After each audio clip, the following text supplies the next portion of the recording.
the President of the Theosophical Society, Mr. Tim Boyd, sisters and brothers. It is interesting that a Supreme Court judge has come to deliver the Dr. Annie Besant lecture. Dr. Annie Besant, who had fought for justice all her life and was a great lawyer, is going to be very happy wherever she is to see a Supreme Court judge who has also been fighting for justice all his life. When a Supreme Court judge comes to deliver a lecture in the Theosophical Society, it is easy to see a lot of similarities between Theosophical Society and the Supreme Court. The Theosophical Society has a motto of, "There is no religion higher than truth," while the Supreme Court continuously seeks the truth in all the cases. The first object of the Theosophical Society talks about universal brotherhood of humanity without distinction of race, creed, sex, caste, or color. The Supreme Court's basic object is to deliver justice considering everyone equal without distinction of race, creed, sex, caste, or color. Finally, Theosophy tries to explore and understand intelligence, our theme for this convention, while the courts try to understand the case and deliver justice. With these similarities, it will indeed be a treat for the delegates over here to listen to a current Supreme Court judge, Honorable Thiru Justice M.M. Sundresh, to speak on the subject, virtue. No one reaches the Supreme Court as a judge without being strained and filtered of everything other than virtue. Justice Sundresh was born in Erode, Tamil Nadu, on 21st July 1962 and completed his schooling there. He obtained a Bachelor's of Arts degree from the famous Loyola College in Chennai and later a law degree from the Madras Law College. He had registered as an advocate in 1985 in the Bar Council of Tamil Nadu and Pondicherry. After being appointed as the counsel for the state government from 1991, he practiced on all branches of law at the Madras High Court. With his brilliance as an advocate, he was appointed to the Madras High Court on 31st March 2009. There he contributed to the Lok Adalat, arbitration, mediation, and conciliation. He was elevated as a judge of the Supreme Court of India on 26 August 2021 at a very young age of 59 years. Justice Sundresh has given a number of landmark judgments in the Madras High Court as well as in the Supreme Court. His life has been a great example of the subject on which he will deliver the Dr. Besant Memorial Lecture, Virtue.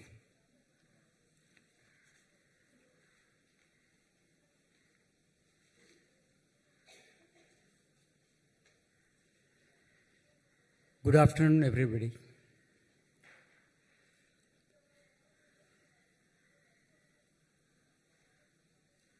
I have been sufficiently cautioned by two of my colleagues a couple of days before.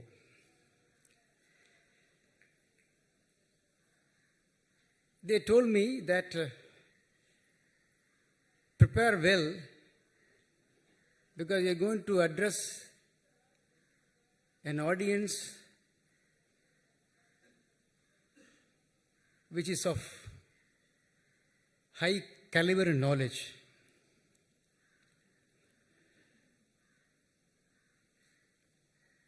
Immediately I thought of an interesting story involving Nazaruddin Mullah. Some of you might know. Mullah was asked to come to the stage and address the audience. Being a reluctant speaker, he said, "Do you know what I'm going to speak?" The audience replied by saying no. Mullah said, "If you do not know what I'm going to speak, there's no point in speaking to you." Then he left the podium. Next time again he was asked to speak. He asked the same question.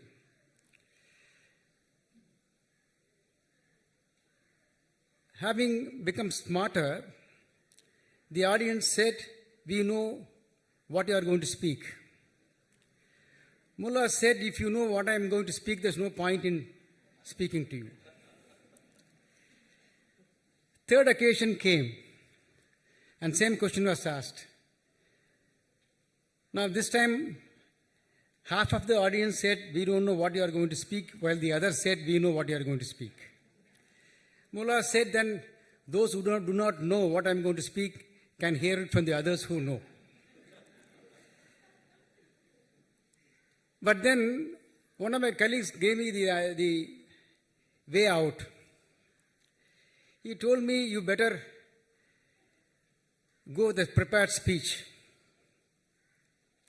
Therefore, I am before you with my prepared speech for the first time in my career, with due deference to all of you. I also believe, while addressing an august gathering, the speaker also gets more enlightened at the end of the day. So with this introduction, let me go into the subject.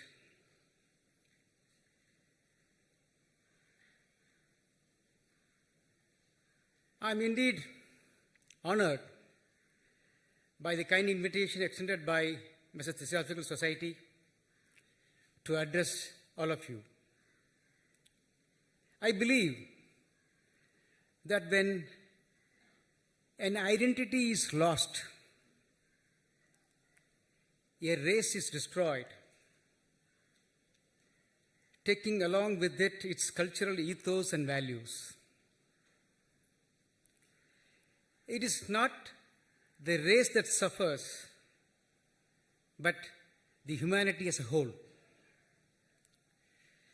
Theosophical Society not only recreated the pride in the Indian way of life, but also contributed to the development of the world through its exhibition of Dharma.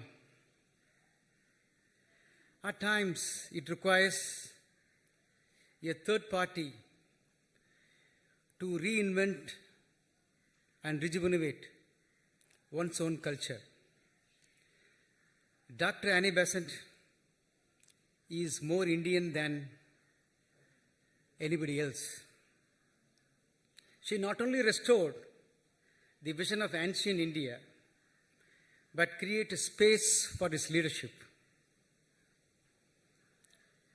Therefore, I would like to extend my hearty congratulations for the continuing service of the Theosophical Society, which words cannot possibly describe. Concept of Dharma in Sanskrit and Aram in Tamil has a wider connotation than virtue in English, as understood by the great philosophers like Plato and Socrates and Aristotle, I'm sorry. Their understanding could at best possibly be facets of Dharma and Aram. Even an exhaustive attempt made by Benjamin Franklin in defining virtue perhaps might not fit into the concept of dharma. Dharma is a way of life. Plato dealt with various concepts of dharma, what constitutes virtue. Therefore, his understanding was of a very narrow thinking process. While disagreeing with Plato, Aristotle went ahead and made an attempt to define virtue through human excellence. He took both sides. What is not virtue on the one side, what is the extreme side of virtue. Then he drew the middle part and then define virtue as an excellence of human conduct. Now, there is a clear distinction between knowledge and character. What is knowledge? Knowledge is something which is acquired, while character is something that is formed. While the former comes through the process of acquisition, the latter is one of formation. Knowledge creates inquisitiveness, facilitating the mind to think in the right way. Now, when the knowledge is in place, it gives birth to an opinion. Such an opinion creates a desire. Opinion along with desire, they create action. If you add this action and fill it up with moral and ethical value, the end product would be dharma or aram. Now, how do we understand knowledge?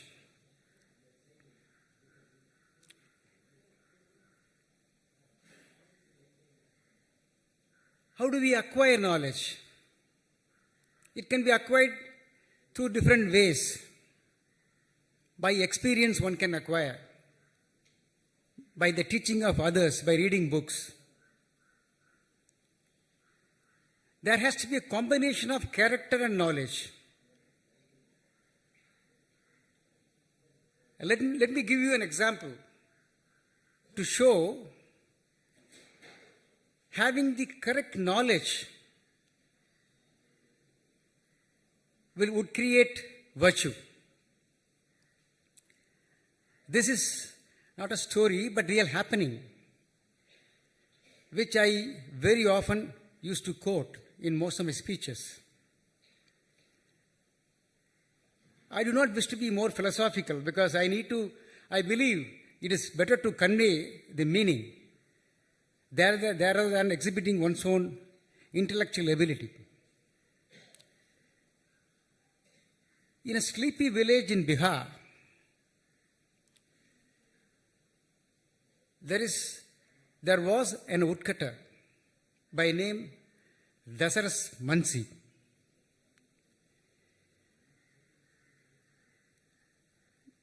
What he possessed was a small hut, obviously without electricity, and his tools, a woodcutter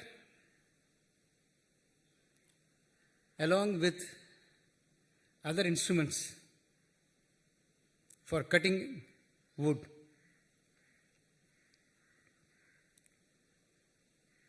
His family consists of his sick wife, mentally deranged son, and a widowed daughter with a young child.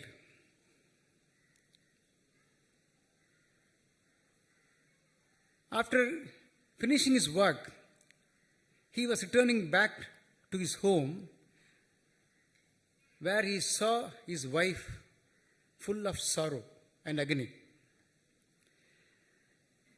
On a query, she replied that the water pot she was carrying,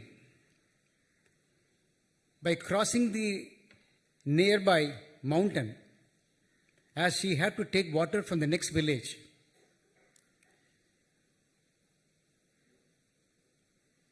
it was broken by the stone jetting.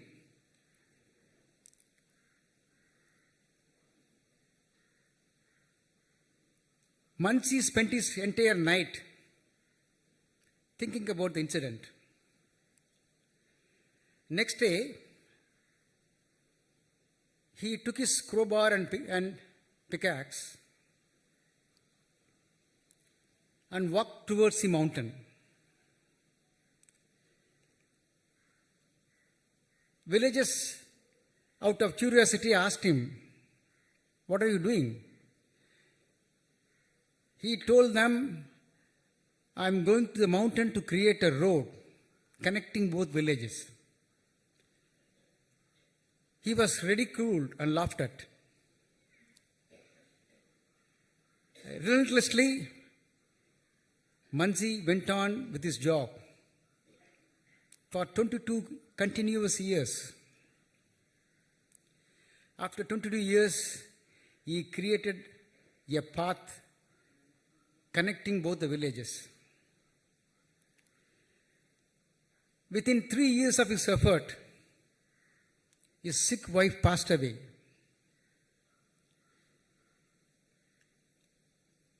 After completing this work, he dug up 33 wells, all by himself. He died in the year 2007. The government of Bihar woke up thereafter and then gave some money to his son. Now, this is knowledge, this is character, and this is virtue. Now, if a person like Mansi could transform the world, which the President was telling me just now, this is a transformation which is required. All religions talk about this transformation, as beautifully said by the Indian philosophers, different Indian philosophers, that like water from heaven or water from above comes to the ground as a rain. After partaking the character of the soil, flows into the river, then joins and becomes a sea. Religions speak about virtue and dharma. The problem lies in our limited understanding. Khalil Gibran has beautifully described this.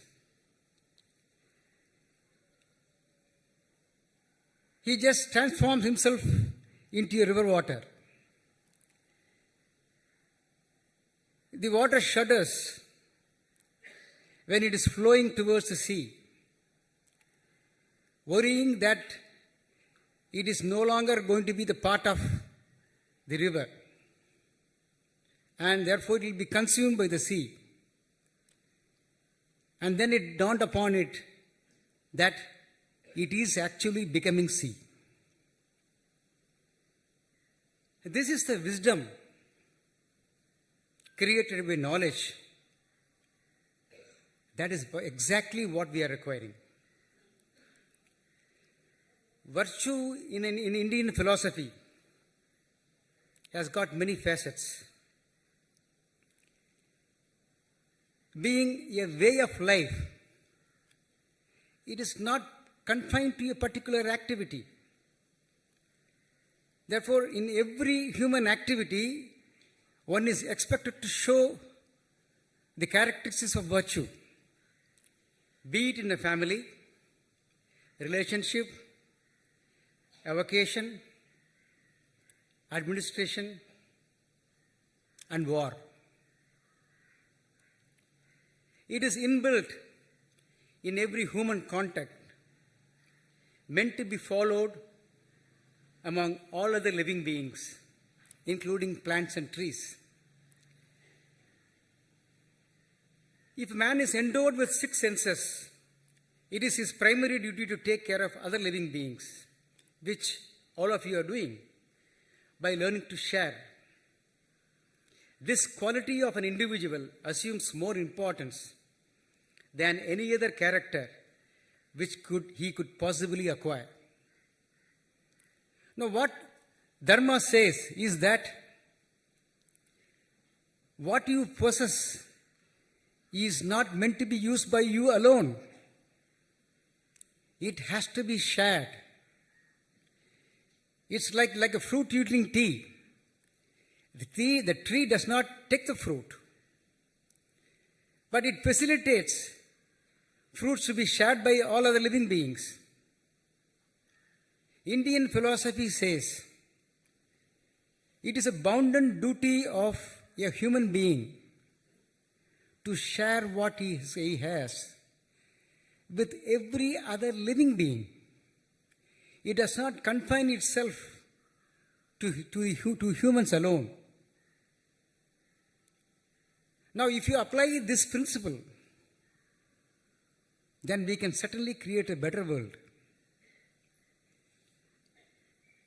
The Bhagavad Gita describes different types of virtues, such as fearlessness, purity of mind, steadfastness, knowledge, charity, control of senses, sacrifice, study of sacred books, austerity, straightforwardness, truthfulness, compassion towards all living beings, absence of covetousness, gentleness, modesty, forgiveness, cleanliness, and absence of vanity.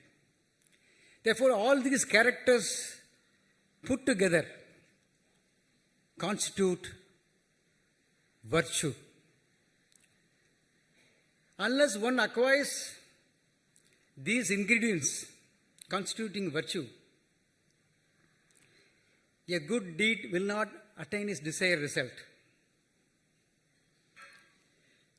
Now, what do you mean by good deed? It cannot be understood from a mere societal understanding, as the concept of virtue transcends beyond it. We have different types of virtue which we have seen to be applied in different walks of life. Of all the virtues, Indian philosophy lays importance of a virtuous heart. It starts from a thinking. It's a purity of heart. I have told you about the story of Dasarath Manji. That was a purity of heart which drives the knowledge. Therefore, of all the virtues, we have to evolve and inculcate purity in our own heart. What is happening is the lack of purity. Therefore, this understanding of the concept of virtue will make us to create a better world.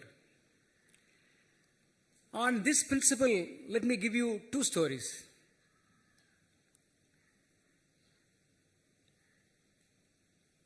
There lived a saint who obviously was very pious, dedicating himself to the service of God, performing pujas, chanting mantras.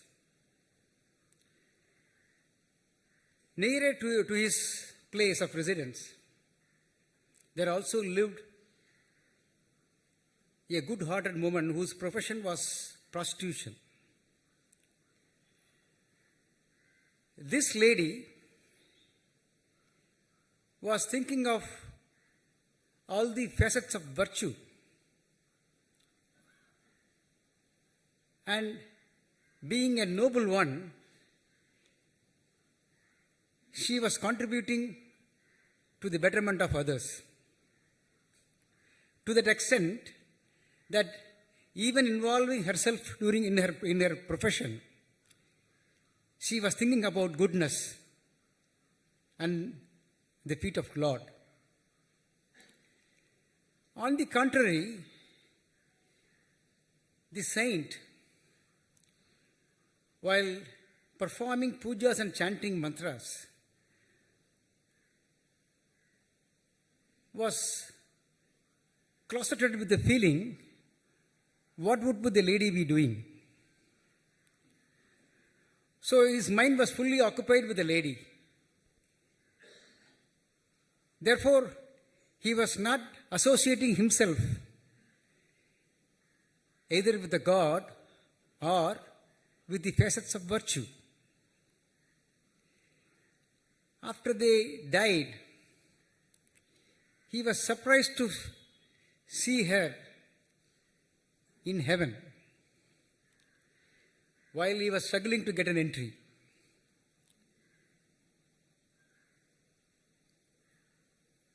When he asked the question, he was given a fitting reply by saying that between you and her, she was more virtuous. There is yet another story involving saint. I am not saying anything wrong about saint. It's only the perception. The problem with us, our understanding of the world, the understanding of our living is the problem.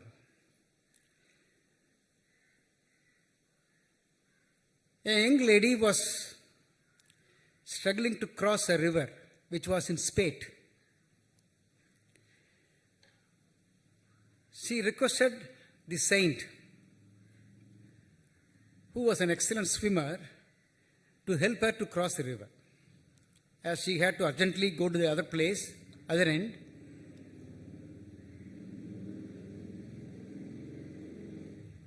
He declined, saying that, I am a saint, I can't carry you. A young man who was standing nearby volunteered.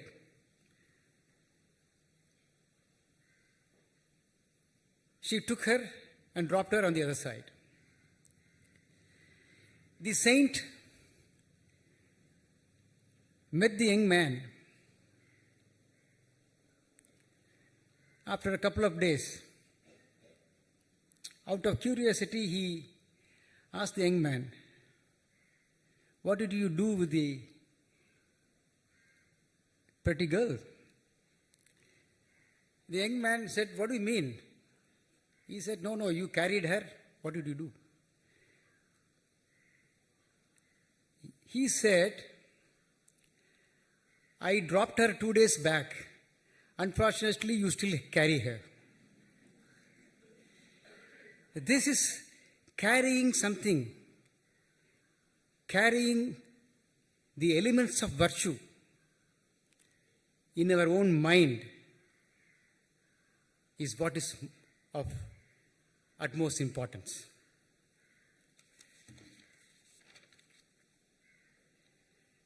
Religion, as I said, can at times destroy happiness. Is it correct? Yes, both yes and no. Yes. It is not the religion that destroys happiness. It is our understanding of the religion which destroys virtue. We have had religious wars, which do even now. We have seen religious practices which a rational mind, which a virtuous mind cannot accept. Therefore, concept of virtue, those being spoken in a religion, goes beyond. It is maybe because of the understanding of the religion. If sati is part of religion, it is not a part of religion. Religion speaks very highly of a woman. A religious was, it is only a man's understanding of one's own religion. Killing and charity can both be done in the name of religion. Here again, let me tell you a story. A pigeon and his chick were living in a mosque. After some time, there was a communal riot. They were forced to leave that place. And then they found shelter in a church. Same occurrence followed. Then they moved on to a temple. In all the three places, they are living with other pigeons.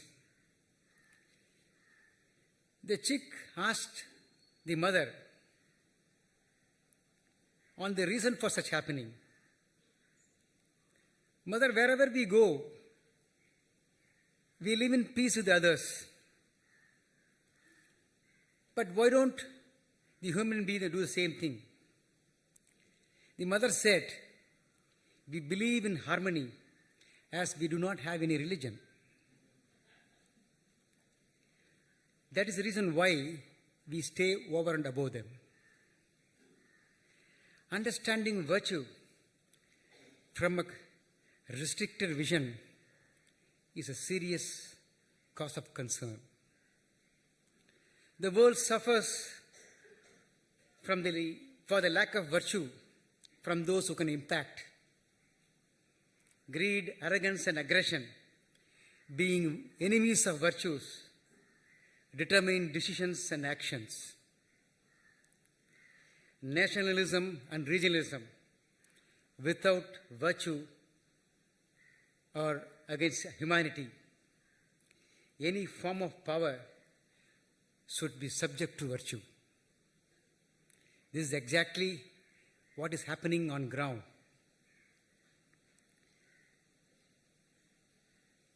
A virtuous man seeks happiness for himself and others. It is created by giving and sharing, and not by receiving and holding. This applies to individuals, leaders, and nations.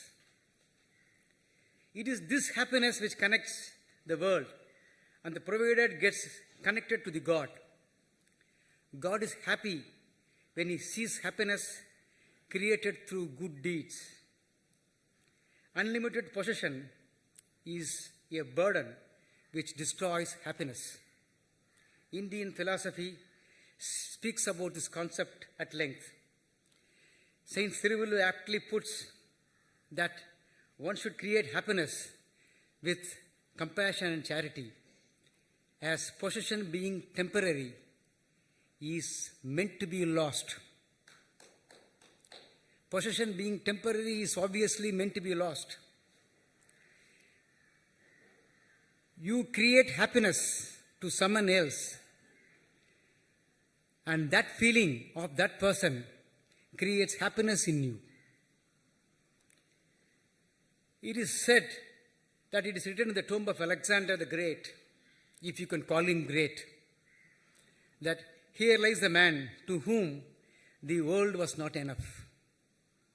He was buried with his hands pointing towards the sky, a stark reminder that all of us live empty.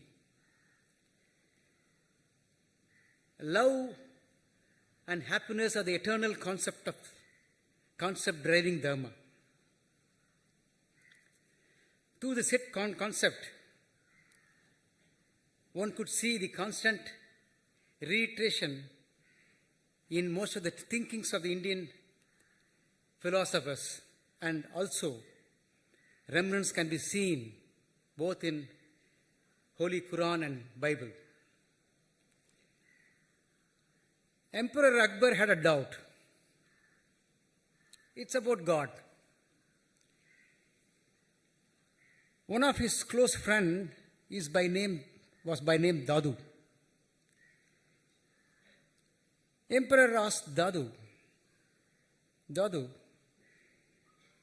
what is the color of God? What is his creed? What is his language? And what he likes the most? Dadu answered him with a single word. He said, love.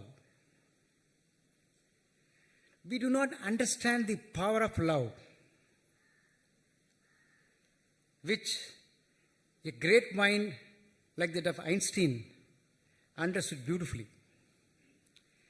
Einstein, in one of his letters to his daughter, spoke at length about the power of love. After he penned down the letter, he cautioned his daughter not to open the letter, perhaps till his lifetime.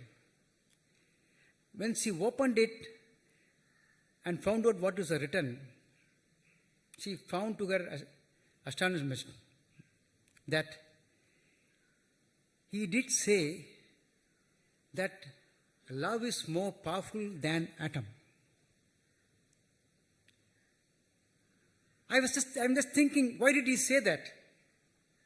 Why did he say that love is more powerful than atom?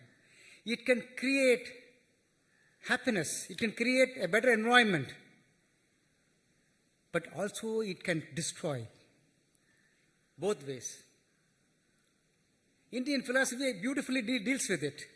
It says, love is a cause for happiness and also sorrow. It's a cause for goodness and also a bad event. How could that be? If you do charity, if you have compassion, if you help somebody, that's love, that's goodness. For your own countrymen, for your own family members, for your own self-interest, people surrounding you, you destroy others. You destroy others for the love of your own people. That will cause problem. That is why I am saying regionalism and nationalism are also born out by love, but they are also dangerous. They are not facets of virtue. They are the elements which destroy virtue. We have a situation today now. Nobody bothers about what is right, what is wrong. Standing up and saying what is right is also part of the virtue. Nations taking their own sides, countries fight with each other, groups fight with each other on different segments. Reason is we have forgotten the concept of love, concept of virtue. There is an interesting English poetry which says, all of you are quite aware of, at least some of us. I searched for my God. My God I could not see. I looked for my soul. My soul eluded me. I sought for my neighbor, and in him I found all the three. This is the concept of love. In love we give, but we understand in love we take. In love, when you give, even if you lose, the satisfaction creates happiness for you. Let us take an environment surrounding our own family and the relations. If you lose to your mother, the motherly love would increase. If you lose to your father, fatherly bond will increase. If you lose to your sibling, you will become a better brother, a better sister. If you lose to your wife, she will love you more. Why don't we extend this concept to others?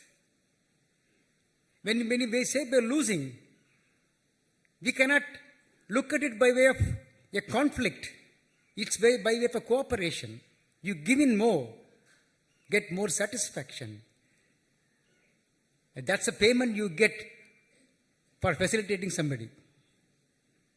When you play a game of tennis, if you appreciate your opponent, that's a sign of love. You may lose, but actually you gain. You may lose the game, but actually you gain the love. This is a fundamental mistake which we are all of us are doing. Shakespeare has beautifully said in Romeo and Juliet, "My bounty is as boundless as a sea. My love is as deep. The more I give it to thee, the more I have, for both are infinite." When you give more love, you get more. Therefore, he said both are infinite.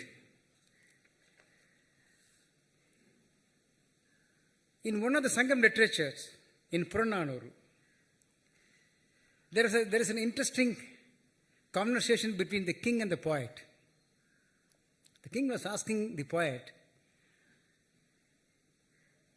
"Why is it I am the king today, having everything? Why is it all other human beings are different?" So the poet told him, "All right, I'll explain it to you. Let us go out to the forest tonight." He did not understand the reason, but simply he followed him. Both of them went to the forest. Then they saw a poor hunter. He was waiting for adequate prey without sleeping for days. Thereafter, he was able to find a deer. He shot the deer, and happily singing a song, he takes it. The king asked the poet, I don't understand. What is the message you want to send?" Then he told him, "Look, at the end of the day, you are a human being. So is he. All the elements are the same. You breathe, he also breathes. Sea, air, water, sun, all the elements of nature are same for all of you. You and him. You eat, he also eats. Food is different. You dress, he also dresses. You have emotions, he also has emotions. Fundamentally, there's no difference between human beings. Only difference is you have something which he may not have. The reason why you should have is that you should learn to share. It's a crime, a heinous crime, if you think that you are here only to enjoy, not to share it with others. Then it would only mean you don't understand the law of nature, because you are going to die. death and birth are two facets of life. The question is how one manages in between. Where you manage it by applying the principle of virtue. It is beautifully said by the philosopher. We have two lives,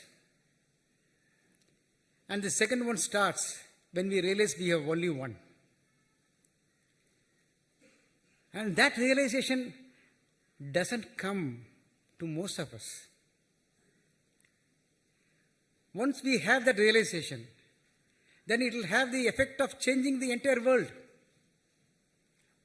Because ultimately, one person takes a decision either on behalf of his business or a community or a group or his state or a country. Time has come for us to stand up on and exhibit the principle of virtue. As Napoleon said, the world suffers not by the violence of bad people, but the silence of the good. Being virtuous, we can certainly create a better world filled with happiness and love. Karma reinforces the need for adherence to virtue. Whoever you are, it's your duty to stay on course in the path of virtue.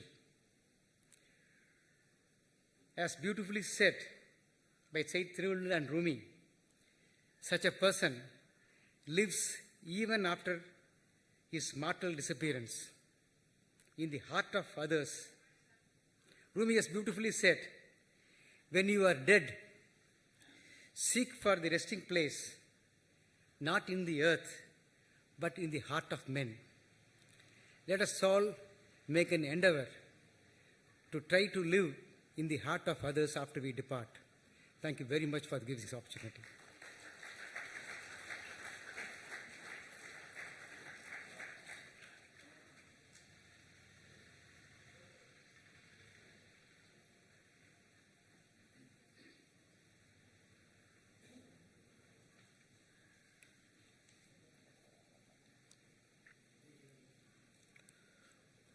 On behalf of all the delegates of the 148th Theosophical Society Convention, I extend my heartiest gratitude to Justice Sundresh to come and deliver this beautiful Any Besant lecture.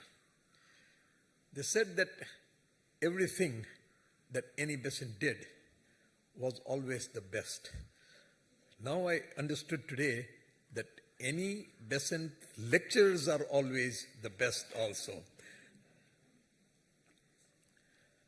Here is a token of our love and gift, Justice Sundresh.